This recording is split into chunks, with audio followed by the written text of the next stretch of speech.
Hello student, welcome to you on this channel. आज के इस वीडियो को स्टार्ट करने से पहले आपको वीडियो का इंट्रोडक्शन दे देते हैं। तो स्टूडेंट्स, अभी तक के वीडियो में हमने सब्सक्रिप्शन तक की क्लास 12th की अकाउंटेंसी के चैप्टर 1 यानी नॉट फॉर प्रॉफिट ऑर्गेनाइजेशन की थ्योरी को डिस्कस कर लिया था और उससे रिलेटेड प्रैक्टिकल क्वेश्चन कर लिए थे।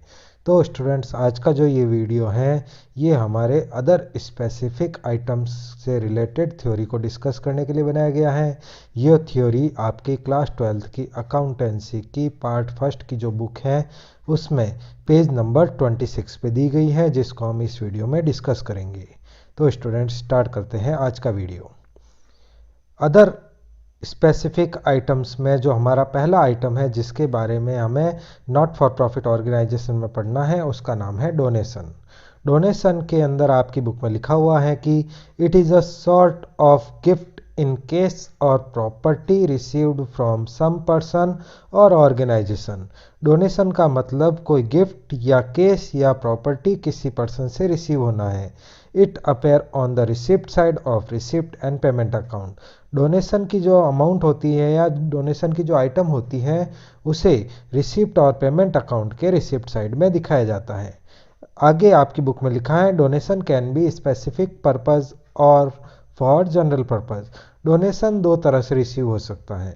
एक तो डोनेशन कोई स्पेसिफिक पर्पज से रिसीव हो सकता है और दूसरा डोनेशन किसी जनरल पर्पज से रिसीव हो सकता है, जिसको नीचे एक्सप्लेन किया गया है। अब हम बात करते हैं हमारे पहले टॉपिक के बारे में, जिसका नाम है स्पेसिफिक डोनेशन।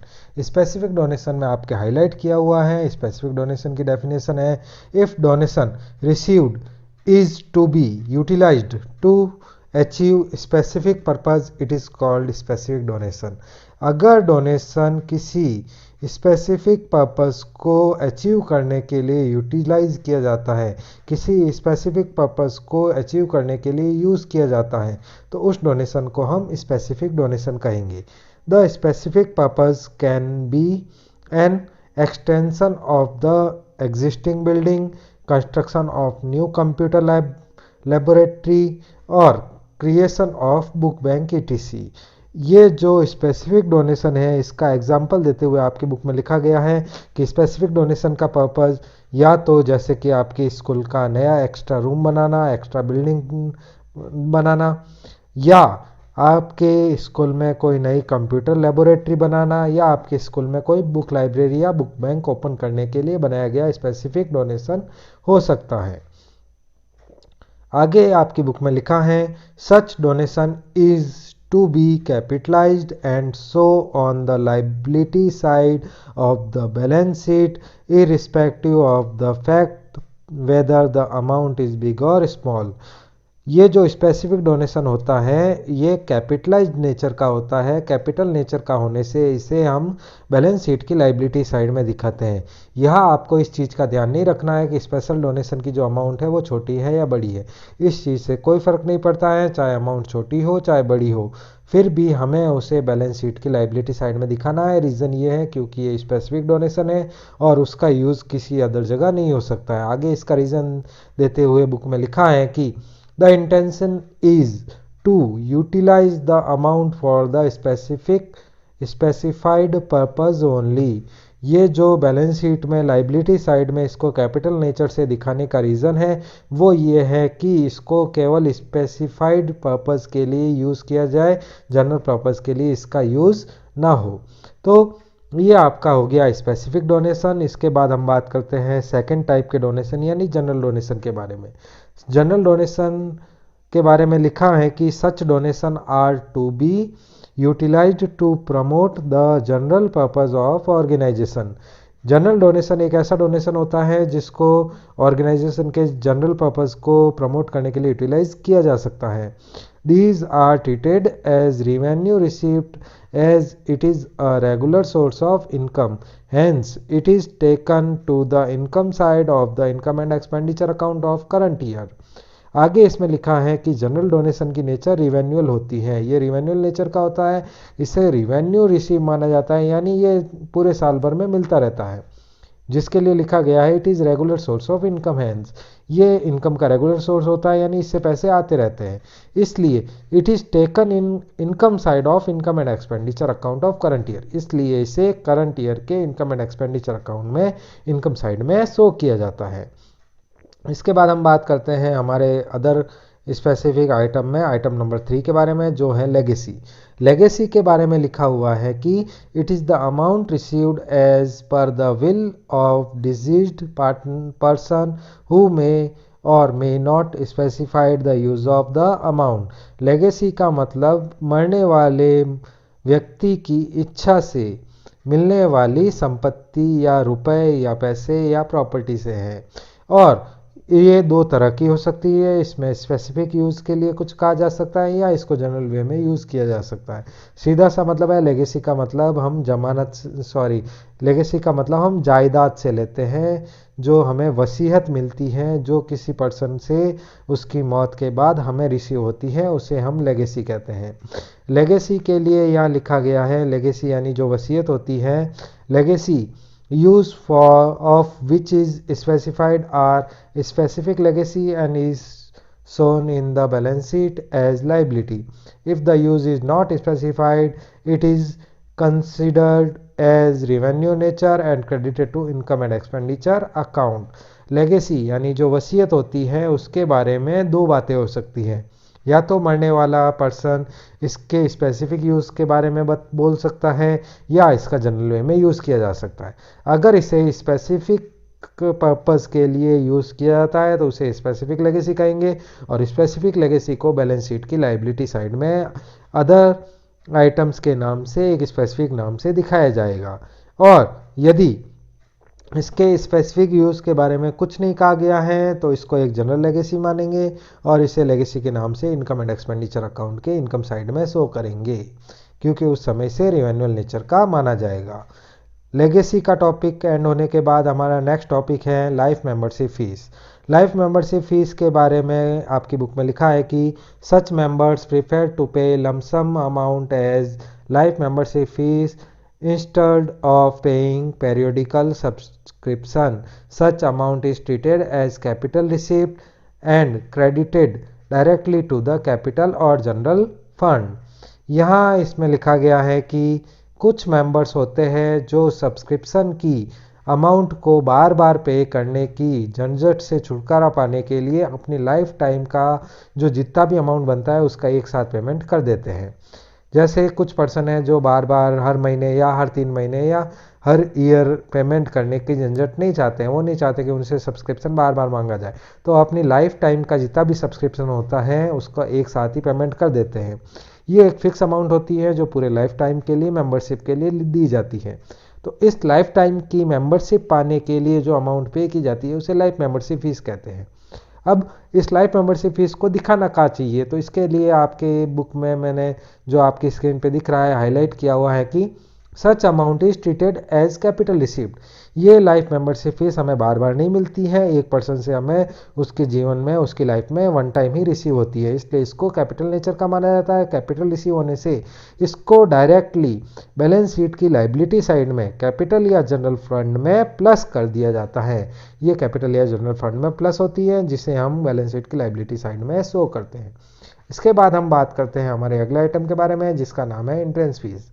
एंट्रेंस फीस में लिखा है कि entrance fees also known as admission fees is paid only once by a member at the time of become a member. In case of organization like club and such charitable institute is limited and the amount of entrance fees is quite high. Hence, it is treated as non-recurring item and credited directly to capital and general fund. Entrance fees के बारे में book में लिखा है कि entrance fees को हम admission fees के नाम से भी जानते हैं, और इंट्रेंस फीस एक ऐसी फीस होती है जो एक पर्सन से उसके मेंबर बनने पर फर्स्ट टाइम हमें रिसीव होती है उसके मेंबर बनने के लिए। यानी अगर कोई पर्सन किसी ऑर्गेनाइजेशन का एनपीओ का मेंबर बनना चाहता है तो एनपीओ के मेंबर बनने के लिए उसे एमपीओ में एडमिशन लेने के लिए जो फर्स्ट टाइम फीस पेमेंट करनी होती है उसे हम इंट्रेंस फीस या एडमिशन फीस कहते हैं।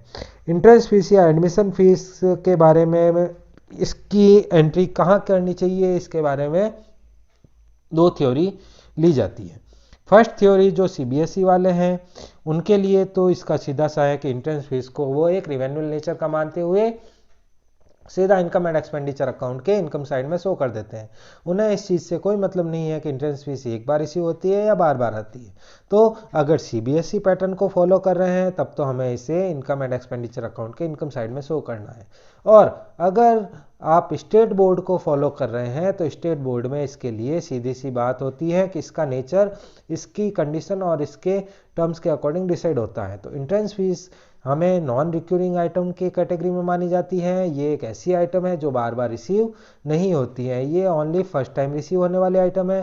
तो वन टाइम रिसीव होने की वजह से इसे स्टेट बोर्ड या अदर जो भी बोर्ड होते हैं उनमें इसको डायरेक्टली कैपिटल और जनरल फंड में प्लस किया जाता है, जिसे हम बैलेंस शीट की लायबिलिटी साइड में दिखाते हैं। तो अगर आपके एंट्रेंस फीस के बारे में क्वेश्चन में कहा गया है तो आपको फर्स्ट टाइम ये देखना है कि इसके रिलेटेड शो करने के लिए अगर कोई इंस्ट्रक्शन है तो हमें उसे फॉलो करना है। अगर एंट्रेंस फीस से रिलेटेड हमें कोई इंस्ट्रक्शन नहीं दिया गया है तो हमें इसे इनकम एंड एक्सपेंडिचर अकाउंट में दिखाना है या हम इसे सीधा बैलेंस शीट की लायबिलिटी साइड में कैपिटल फंड या जनरल फंड में प्लस भी कर सकते हैं। लेकिन ये याद रखना है कि इंस्ट्रक्शन नहीं दिया गया है, इसलिए हमने जो मेथड यूज़ किया है उसे हमें नोट के रूप में, एजम्पशन के रूप में क्वेश्चन की एंडिंग में या क्वेश्चन के किसी इंपॉर्टेंट टॉपिक में शो जरूर करना है कि हमने इसके लिए ये एजम्पशन मानी है। आगे हम बात करते हैं अगले टॉपिक के बारे में जिसका नाम है sale of old assets. Sale of old assets के लिए आपकी बुक में लिखा है कि received from the sale of an old assets appear in the receipt and payment account of the year in which it is sold, but any gain or loss on the sale of assets is taken to the income and expenditure account for the year. For example, if an item furniture with a book value of 800 is sold for rupees 700, this amount of 700 will be shown in receipt in the receipt and payment account and 100 rupees on the expenditure side of income and expenditure account as the loss on sale of old assets. And while showing furniture in the balance sheet, rupees 800 will be deducted from its total book value. अभी हम बात करते हैं हमारे cell of old assets के बारे में। Cell of old assets में इसका मतलब होता है कि हमारे ऑर्गेनाइजेशन में कोई पुराना एसेट्स पड़ा था जो हमारे काम का नहीं है, इसलिए हमने उसे बेच के उससे कैश अचीव कर लिया है, कैश रिसीव कर लिया है। तो ऐसी कंडीशन में हमें जो पैसे मिलते हैं उसे हमें रिसिप्ट एंड पेमेंट अकाउंट की रिसिप्ट साइड में दिखाना होता है, और उस एसेट्स को बेचने से अगर प्रॉफिट होता है तो उसे इनकम साइड में दिखाएंगे, लॉस होता है तो एक्सपेंडिचर साइड में दिखाएंगे, और उस एसेट्स की वैल्यू को बैलेंस शीट में जितने में हमने उसे बेचा है उससे डिडक्ट कर देंगे, उसकी कॉस्ट को हम लेस करके दिखाएंगे। जैसा कि आपके एग्जाम्पल में बताया गया है, एग्जाम्पल में आपको बताया गया है कि एक फर्नीचर 800 रुपये का था जिसे 700 रुपये में बेचा गया है। अब 700 रुपये में बेचा गया है तो जो 700 रुपये हैं वो हमें रिसीव हुए हैं, इसलिए इसको तो रिसीव्ड एंड पेमेंट साइड में दिखाएंगे। 800 रुपये का एसेट्स था, 700 में बेचा यानी 100 रुपये का लॉस हुआ है, तो ये 100 रुपये का लॉस हम इनकम एंड एक्सपेंडिचर के एक्सपेंडिचर साइड में दिखाएंगे। और जब बैलेंस शीट बनाई जाएगी तो बैलेंस शीट में एसेट्स की वैल्यू में से 800 रुपये का फर्नीचर बिक गया है तो 800 रुपये हम फर्नीचर की आइटम में लेस करेंगे क्योंकि उसे हमने बेच दिया है। तो इस तरह से हम सेल ऑफ ओल्ड एसेट्स को बुक्स में रिकॉर्ड करेंगे। इसके बाद हम बात करते हैं अगले आइटम के नाम बारे में जिसका नाम है sale of periodicals.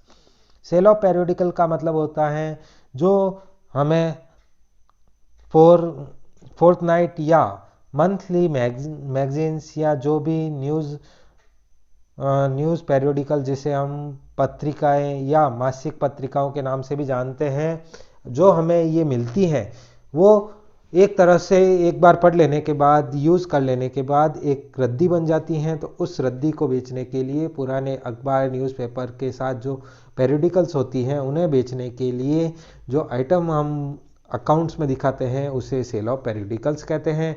Cell of periodicals के अंदर लिखा है कि it is an item of recurring nature and so as the income side of income and expenditure account. Periodicals की सेल से जो अमाउंट रिसीव होती है वो हर 2-3 महीने से हमें रिसीव होती रहती है, क्योंकि हर 2-3 महीने से हम ये रद्दी बेच देते हैं।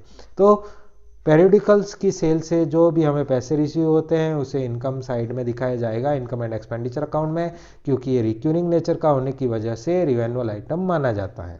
इसके बाद हम बात करते हैं sale of old sports material की। तो सेल ऑफ स्पोर्ट्स मटेरियल के बारे में सीधी सी बात है, जैसे पेरियोडिकल के लिए करते हैं पुराना रद्दी बेचने के लिए, उसी तरह से पुराना खेल का सामान बेचने से जो भी पैसे हमें रिसीव होते हैं वो इनकम एंड एक्सपेंडिचर अकाउंट के इनकम साइड में दिखाए जाएंगे। इसके लिए आपकी बुक में लिखा है कि sale of sports material, used material like old balls, bat, nets, etc. is the regular feature with any sports club. It is usually shown as an income in the income and expenditure account. Sale of old sports material के लिए लिखा है कि इसके example है पुरानी ball, पुराने bat, पुरानी नेट जो अभी यूज़ में नहीं आ रही है। तो ये एक स्पोर्ट्स क्लब का रेगुलर फीचर होता है, इसलिए यूजुअली इसके बेचने से जो इनकम होती है उसे इनकम एंड एक्सपेंडिचर अकाउंट में इनकम साइड में दिखा दिया जाता है। इसके बाद हम बात करते हैं अगले आइटम के बारे में, जिसका नाम है पेमेंट ऑफ ऑनरेरियम। ऑनरेरियम का पहले इन्होंने मीनिंग बताया है, जिसके लिए आपकी बुक में लिखा है it is the amount paid to the person who is not regular employ of the institute, payment of an artist for giving his performance at the club is an example of honorarium. This payment of the honorarium is shown on the expenditure side of the income and expenditure account. अभी हम बात करते हैं honorarium के meaning के बारे में। तो पेमेंट ऑफ ऑनरेरियम में ऑनरेरियम का सीधा सा मतलब है अगर कोई पर्सन जो हमारी इंस्टीट्यूट का रेगुलर एम्प्लॉय नहीं है उसे हम उसकी सर्विस के लिए कोई पेमेंट देते हैं तो उसे हम ऑनरेरियम कहेंगे। फॉर एग्जाम्पल, एक नॉट फॉर प्रॉफिट ऑर्गेनाइजेशन के मेंबर एक फंक्शन ऑर्गेनाइज करते हैं जिसमें उन्होंने एक डांस परफॉर्म करने का डिसीजन लिया है।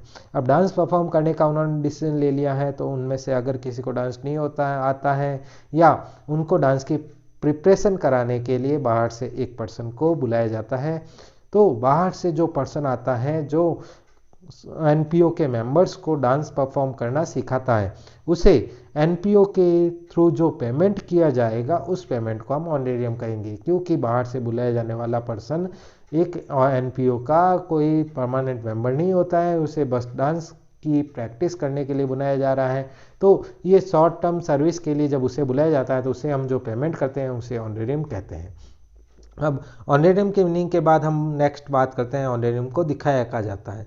तो ऑनरेरियम का पेमेंट एक रिवेन्यूअल आइटम होता है, रेवेन्यू आइटम होने की वजह से इसे हम इनकम एंड एक्सपेंडिचर अकाउंट के एक्सपेंडिचर साइड में शो कर देते हैं।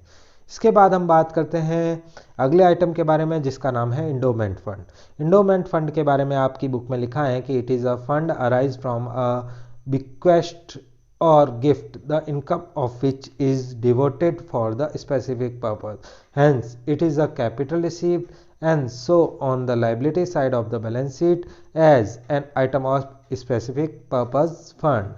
इंडोमेंट फंड को हम एक स्पेसिफिक फंड मान सकते हैं। वैसे आपकी बुक में इसके बारे में कुछ ज़्यादा इन्फॉर्मेशन नहीं दी गई है, फिर भी आपको समझा देते हैं कि इंडोमेंट फंड एक ऐसा फंड होता है जो कभी ख़त्म नहीं होता है, क्योंकि इसके यूज़ करने के पीछे एक टर्म रखी जाती है कि इसकी जो रियल वैल्यू है या जो रियल अमाउंट है उसे यूज़ नहीं किया जाएगा, बल्कि इस फंड से जो इंटरेस्ट इश्यू होता है उसको आप यूज़ कर सकते हैं, या इस फंड से होने वाली इनकम को तो यूज़ किया जा सकता है, बट इस फंड का यूज़ किसी काम के लिए नहीं किया जा सकता है, उसका यूज़ किसी स्पेसिफिक पर्पज़ में होता है। तो इस तरह से स्पेसिफिक पर्पज़ के लिए रिसीव होने वाला जो भी गिफ्ट होता है या जो भी फंड होता है उसे हम इंडोमेंट फंड कहते हैं। इसको हम नॉर्मली यूज़ नहीं कर सकते हैं, इससे होने वाली इनकम को हम रेगुलर बेसिस पर यूज़ कर सकते हैं, बट इसका यूज़ किसी स्पेसिफिक पर्पज़ के लिए ही होता है। आगे हम बात करते हैं इंडोमेंट फंड को दिखाया कहा जाता है। तो इंडोमेंट फंड के बारे में सीधी सी बात है, ये नॉर्मली यूज़ नहीं होता है। कैपिटल रिसीव्ड है, एक बड़ी अमाउंट होती है, तो इस तरह से इस कैपिटल रिसीव्ड को हम बैलेंस शीट की लाइबिलिटी साइड में स्पेसिफिक नेम से या स्पेसिफिक पर्पस फंड के नाम से दिखाते हैं। इसके बाद हम बात करते हैं अगले आइटम के बारे में। तो अगले आइटम का नाम है गवर्नमेंट ग्रांट, जिसे हम गवर्नमेंट सब्सिडी या गवर्नमेंट हेल्प के नाम से भी बुलाते हैं। तो गवर्नमेंट ग्रांट में आपके लिखा है government grant school, college, public hospital etc depend upon government grant for their activities. अगर हम गवर्नमेंट स्कूल, गवर्नमेंट कॉलेज या पब्लिक हॉस्पिटल की बात करें तो ये कम्प्लीटली गवर्नमेंट हेल्प पे डिपेंड होते हैं, गवर्नमेंट ग्रांट के थ्रू ही इनकी एक्टिविटी ऑपरेट होती है। The recurring grant in the form of maintenance grant is treated as revenual receipt income of the current year and credited to the income and expenditure account. However, grants such as building grant are treated as capital received and transferred to the building fund account. It may be noted that some not-for-profit organizations receive cash subsidy from the government or government agency. This subsidy is also treated as revenue income for the year in which it is received. Government grant के बारे में आपकी book में लिखा है कि government grant दो तरह की होती है। एक रेगुलर बेसिस पर अगर गवर्नमेंट से मिलने वाली कोई ग्रांट है तो उस गवर्नमेंट ग्रांट को हम रिवेन्यूअल रिसिप्ट के नाम से ट्रीट करेंगे और उसे मेंटेनेंस ग्रांट के नाम से बुलाया जाएगा। इस मेंटेनेंस ग्रांट या रेगुलर ग्रांट को हम इनकम एंड एक्सपेंडिचर अकाउंट के इनकम साइड में शो करेंगे, क्रेडिट साइड में से दिखाया जाएगा। उसी तरह से अगर किसी गवर्नमेंट ग्रांट का कोई स्पेसिफिक पर्पज़ है, किसी स्पेसिफिक पर्पज़ के लिए कोई ग्रांट हमें रिसीव हो रही है, जैसे गवर्नमेंट से एक कंप्यूटर लेबोरेटरी बनाने के लिए पैसे रिसीव हुए हैं, तो इस तरह से इसका एक स्पेसिफिक पर्पज़ फिक्स हो गया है। तो इस तरह की स्पेसिफिक पर्पज़ वाली गवर्नमेंट ग्रांट को हम कैपिटल रिसिप्ट मानते हैं और इसे एक स्पेसिफिक फंड के नाम से इनकम एंड एक्सपेंडिचर अकाउंट में ना दिखाकर बैलेंस शीट की लायबिलिटी साइड में एक स्पेसिफिक फंड के नाम से दिखाया जाएगा। इसे इनकम एंड एक्सपेंडिचर अकाउंट में नहीं दिखाया जाएगा, बल्कि इसे हम बैलेंस शीट की लायबिलिटी साइड में शो करेंगे। इसके बाद हम बात करते हैं अगले। इसके बाद एक चीज़ गवर्नमेंट ग्रांट के अंदर और लिखी है जिसको सब्सिडी भी कहा जाता है। गवर्नमेंट सब्सिडी यानी गवर्नमेंट की ओर से अगर हमें ओनली कैश रिसीव होता है जो हमारी हेल्प के लिए हो सकता है या हमारे डेवलपमेंट के लिए गवर्नमेंट की तरफ से हमें कुछ अमाउंट मिल सकती है, तो उस अमाउंट को हम सब्सिडी को हम इनकम एंड एक्सपेंडिचर अकाउंट में इनकम साइड में एक रिवेन्यूअल रिसिप्ट मानते हुए दिखाएंगे, उसे कैपिटल रिसिप्ट नहीं माना जाएगा।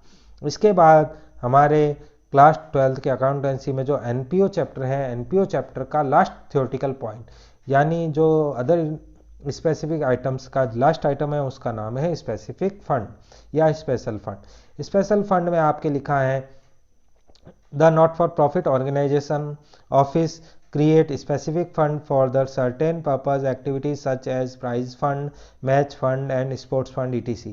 Such fund are invested in security in the income earned on such investment is added to the specific fund, not credited to income and expenditure account. Similar, the expenditure incurred on such specific purpose are also deducted from the specific fund. For example, a club may maintain a specific fund for the sports activity. In such a situation, the interest on sports the interest income on sports fund investment is added to the sports fund and all expenses on sports deducted therefrom. The specific fund are shown in balance sheet. However, if after adjustment of income and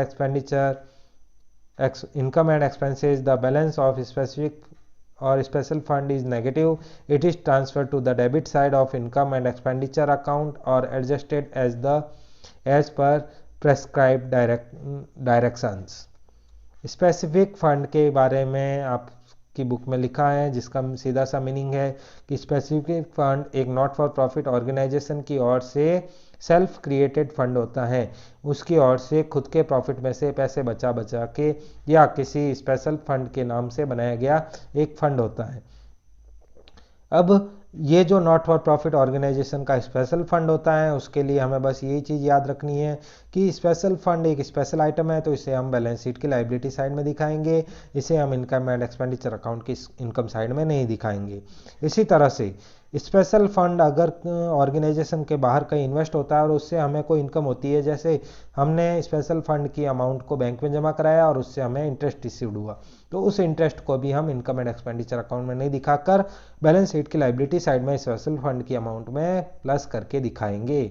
इसी तरह से special fund में उस special work के लिए कुछ amount use होती है, कुछ पैसे अगर यूज़ किए जाते हैं तो उन पैसों को हम स्पेशल फंड की अमाउंट में से डिडक्ट करेंगे, ना कि इनकम एंड एक्सपेंडिचर अकाउंट की एक्सपेंडिचर साइड में दिखाएंगे। और यदि स्पेशल फंड के सारे पैसे यूज़ होने के बाद भी स्पेशल वर्क के लिए कुछ पेमेंट ड्यू रह जाता है तो उस पेमेंट को हम इनकम एंड एक्सपेंडिचर अकाउंट की एक्सपेंडिचर साइड में शो करेंगे। इस चीज़ को हम एक एग्जाम्पल के थ्रू समझ सकते हैं कि जैसे कि एक लाइब्रेरी बनाने के लिए 5 लाख रुपए का स्पेशल फंड डिसाइड किया गया। अब 5 लाख रुपए का स्पेशल फंड डिसाइड किया गया है तो उसको 3 साल के लिए बैंक में एफडी करवा दी गई है। 3 साल में बैंक में एफडी करवाने से उस पर 60,000 रुपये का हमें इंटरेस्ट मिला है। तो इस तरह से 5 लाख रुपए की जो हमें अमाउंट स्पेशल फंड के नाम से, लाइब्रेरी फंड के नाम से हमने सेव की थी और जो अलग रखी थी, उसे हम बैलेंस शीट की लाइबिलिटी साइड में लाइब्रेरी फंड में दिखाएंगे। जो 60,000 रुपये हमें ब्याज मिले हैं उस ब्याज को हम इनकम एंड एक्सपेंडिचर अकाउंट में नहीं दिखाएंगे, उसे भी हम बैलेंस शीट की लाइबिलिटी साइड में जो लाइब्रेरी फंड है उसमें प्लस करके दिखाएंगे। अब अगर 3 साल में हमने लाइब्रेरी के लिए एक बिल्डिंग बना ली है, उसके लिए बुक्स परचेज की है, जिसका हमारे टोटल जो कॉस्ट आई है, टोटल खर्चा 7 लाख रुपए आया है, तो 3 साल की एंडिंग में हम इनकम एंड एक्सपेंडिचर अकाउंट में जो अमाउंट दिखाएंगे उसके लिए पहले हम देखेंगे कि लाइब्रेरी फंड का कितना पैसा यूज आया है। तो लाइब्रेरी फंड में 5 लाख रुपए पहले से पड़े थे और 60,000 रुपये हमें इंटरेस्ट मिला है। इस तरह से 5,60,000 रुपये हो जाते हैं, जबकि हमारा खर्चा 7 लाख रुपए आया था। 7 लाख रुपए में से जो खर्च हम लाइब्रेरी फंड में से निकाल सकते हैं वो 5,60,000 रुपये हैं, तो उसको तो लाइब्रेरी फंड में से लेस करेंगे। उसके बाद बचे हुए 1,40,000 1,40,000 जो रुपीज़ हैं उसे हम लाइब्रेरी फंड्स में से लेस नहीं कर सकते हैं, क्योंकि लाइब्रेरी फंड में वो पैसे हैं ही नहीं। तो इस तरह से ये जो बचा हुआ 1,40,000 अमाउंट है उसे हम इनकम एंड एक्सपेंडिचर अकाउंट में एक्सपेंडिचर साइड में दिखाएंगे। और अगर वहाँ 5,60,000 रुपए जो हमारा फंड है उससे कम खर्चा होता, मान लीजिए कि आपकी लाइब्रेरी बनाने का खर्चा 4 लाख रुपए ही आया है, तो उस 4 लाख रुपए को हम इनकम एंड एक्सपेंडिचर अकाउंट में एक्सपेंडिचर साइड में नहीं दिखाएंगे, उसे हम सीधा लाइब्रेरी फंड में यानी बैलेंस शीट की लाइबिलिटी साइड में लाइब्रेरी फंड में से लेस करके दिखाएंगे। और इस तरह से लाइब्रेरी फंड में 1,60,000 की पेमेंट अभी भी पड़ी रह जाएगी। तो सीधी सी बात है, आपको मेन स्पेशल फंड में 3 चीज़ें याद रखनी है। फर्स्ट, अगर स्पेशल फंड की अमाउंट हमें रिसीव होती है या स्पेशल फंड हम बनाते हैं तो उसे हम बैलेंस शीट की लाइबिलिटी साइड में दिखाते हैं, ना कि इनकम एंड एक्सपेंडिचर अकाउंट में। इससे होने वाली जो इनकम होती है उसे भी हम स्पेशल फंड में प्लस करते हैं, इनकम एंड एक्सपेंडिचर साइड के इनकम साइड में नहीं दिखाते हैं। इसके अलावा इसमें जो भी खर्चा होता है वो स्पेशल फंड में से लेस होता है, और स्पेशल फंड का सारा खर्च हो जाने के बाद भी अगर कुछ पेमेंट ड्यू हो जाता है तो उसे हम एक्सपेंडिचर साइड में दिखाते हैं। तो स्टूडेंट्स, यहाँ आपकी क्लास 12th की अकाउंटेंसी के चैप्टर 1 एनपीओ का थ्योरेटिकल पोर्शन कंप्लीट हो गया है। तो at end of video, thank you very much for watching this video के एंडिंग में आपसे बस यही कहेंगे कि अगर आपको हमारा वीडियो अच्छा लगा है तो आप इसे लाइक और शेयर कर सकते हैं। अगर आपको हमारा चैनल अच्छा लगा है तो आप हमें सब्सक्राइब करके ज्वाइन भी कर सकते हैं। अगर आपको हमारे वीडियो से रिलेटेड नोट्स चाहिए या आपको इससे रिलेटेड अदर इन्फॉर्मेशन चाहिए तो आप हमारे टेलीग्राम चैनल को भी ज्वाइन कर सकते हैं। और अगर आपकी कोई कंप्लेंट, डाउट या सजेशन है तो आप हमारी टेलीग्राम आईडी पे हमें कांटेक्ट भी कर सकते हैं। इन सभी का लिंक आपको वीडियो के डिस्क्रिप्शन में मिल जाएगा। तो students, at end of video, once again thank you very much for watching this video and bye bye.